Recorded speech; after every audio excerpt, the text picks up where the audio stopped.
So I'm going to share with you a little formula. It's called Gleicher's formula for behavioral change. David Gleicher was a clinical psychologist in the 60s, right? And he set about to say, listen, why is it that some people change and some people don't change? Why does some things happen? Why don't some other things? And what he said is, first off, he says that the reasons why people might change, right? And if you look at this formula here, on the right-hand side is an R, and the R stands for resistance, right? And the bottom line is that people are resistant to change. And based on their resistance to change, we have to understand what is it that might overcome that particular resistance.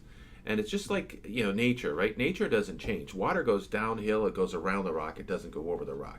People, on the other hand, have a chance to do something different, right?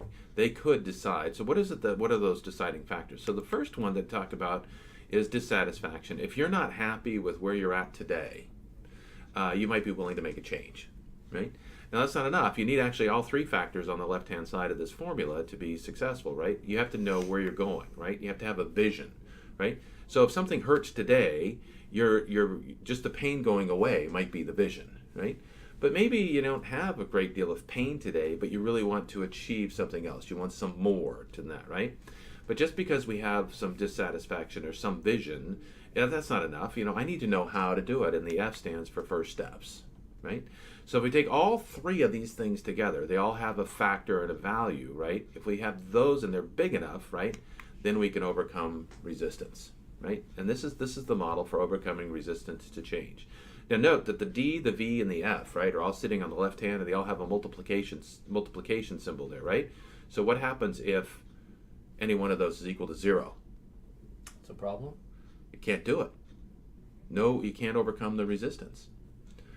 And so what I tell people is, when you're building relationships, or we're trying to figure out what's going on, and the idea is to figure out what the D is and what the V is. What are they unhappy about? What is it that they would like to accomplish? The F, the first steps, that's the plan, right? That's where you come into play. You help them. You put together the plan that allows them to get from wherever their current state is, whatever level of dissatisfaction that is, to their vision.